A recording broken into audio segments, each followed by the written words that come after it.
നമസ്കാരം. ലോക്സഭാ തിരഞ്ഞെടുപ്പിന്റെ വോട്ടെണ്ണൽ തുടങ്ങുന്നതിന് മുന്നോടിയായി തിരുവനന്തപുരത്ത് വോട്ടിംഗ് യന്ത്രങ്ങൾ സൂക്ഷിച്ചിരിക്കുന്ന സ്ട്രോങ് റൂമുകൾ രാവിലെ 5:30 തുറന്നു.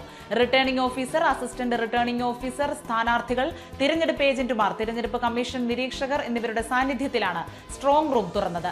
ലോഗ് ബുക്കിൽ എൻട്രി രേഖപ്പെടുത്തിയ ശേഷം വീഡിയോ കവറേജോടെയാണ് ലോക്ക് തുറന്നത്. 8 മണിക്ക് ആദ്യം എണ്ണുന്നത് ഇലക്ട്രോണിക്കലി ട്രാൻസ്മിറ്റഡ് പോസ്റ്റൽ ബാലറ്റുകളും വീട്ടിലിരുന്ന് വോട്ട് ചെയ്തവർ ഉൾപ്പെടെയുള്ളവരുടെ തപാൽ ബാലറ്റുകളുമായിരിക്കും. അടുത്ത അരമണിക്കൂറിനുള്ളിൽ വോട്ടിംഗ് മെഷീനുകളിലെ വോട്ടുകൾ എണ്ണിത്തുടങ്ങും. കൗണ്ടിംഗ് ഏജന്റുമാരുടെ സാന്നിധ്യത്തിൽ കൗണ്ടിംഗ് സൂപ്പർവൈസർ വോട്ടിംഗ് യന്ത്രം പരിശോധിച്ച് കേടുപാടുകൾ ഇല്ലെന്ന് ഉറപ്പാക്കിയ ശേഷം മുദ്ര പൊട്ടിക്കും. ഓരോ റൗണ്ടിലും എല്ലാ വോട്ടിംഗ് മെഷീനുകളും എണ്ണിത്തീർന്ന ശേഷം തിരഞ്ഞെടുപ്പ് കമ്മീഷന്റെ നിരീക്ഷകൻ അതിൽ നിന്നും ഏതെങ്കിലും 2 മെഷീൻ എടുത്ത് അതിലെ കൗണ്ട് രേഖപ്പെടുത്തിയിരിക്കുന്നത് ശരിയാണെന്ന് ഉറപ്പാക്കും.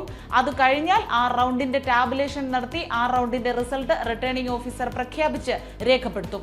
എല്ലാ റൗണ്ടിലെയും വോട്ടിംഗ് മെഷീനുകളിലെ വോട്ടെണ്ണൽ പൂർത്തിയാക്കിയ ശേഷം മാത്രമേ വിവിപാറ്റ് സ്ലിപ്പുകളുടെ വെരിഫിക്കേഷൻ നടത്തൂ. എല്ലാ നിയമസഭാ മണ്ഡലങ്ങളിലെയും റാൻഡമായി തിരഞ്ഞെടുത്ത ഏതെങ്കിലും 5 പോളിംഗ് സ്റ്റേഷനിലെ വിവിപാറ്റ് സ്ലിപ്പുകൾ എണ്ണുമെന്നാണ് കണക്ക്. ഒരു വിവിപാറ്റ് മെഷീനിലെ സ്ലിപ്പുകൾ എണ്ണിത്തീരാൻ 1 മണിക്കൂറെങ്കിലും എടുക്കും. ഇതിനുശേഷമാവും അന്തിമ വിധി പ്രഖ്യാപനം. ഇന്ന് പുറത്തുവരുന്ന ജനവിധിയുടെ തുടർ ചലനങ്ങളിലേക്കാണ് എല്ലാ കണ്ണുകളും. അനുകൂല ഫലം തദ്ദേശ നിയമസഭാ തിരഞ്ഞെടുപ്പുകളിലേക്ക് ആത്മവിശ്വാസമാകാം.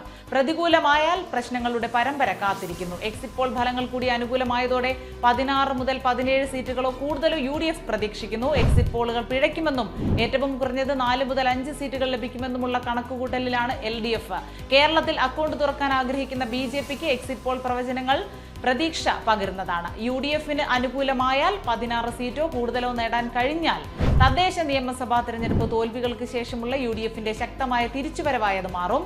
കേരള കോൺഗ്രസ് എമ്മിനെ അടക്കം തിരികെ കൊണ്ടുവന്ന് മുന്നണി വിപുലീകരിക്കാനുള്ള നീക്കങ്ങൾക്ക് തുടക്കമായേക്കാം.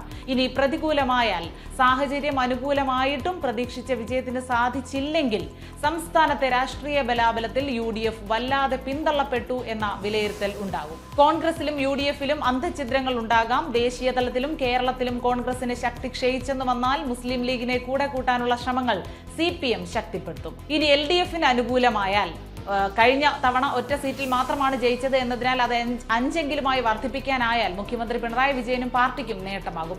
സീറ്റെണ്ണം അതിലും ഉയർന്നാൽ പ്രചാരണം ഒറ്റയ്ക്ക് നയിച്ച മുഖ്യമന്ത്രി കൂടുതൽ കരുത്തനാകും.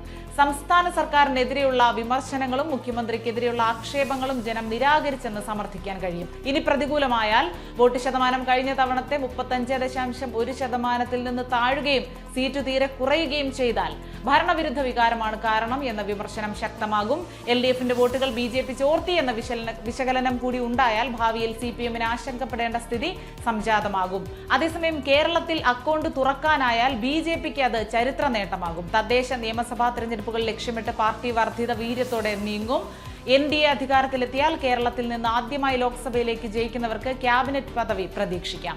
ഇനി NDAക്ക് പ്രതികൂലമായാൽ, BJPക്ക് പ്രതികൂലമായാൽ കേരള നേതൃത്വത്തിൽ വൻ അഴിച്ചുപണി നടക്കും. മറ്റു പാർട്ടികളിൽ നിന്ന് കൂടുതൽ പേരെ BJPയിൽ എത്തിക്കാനുള്ള ശ്രമം താൽക്കാലികമായെങ്കിലും നിർവീര്യമാകും.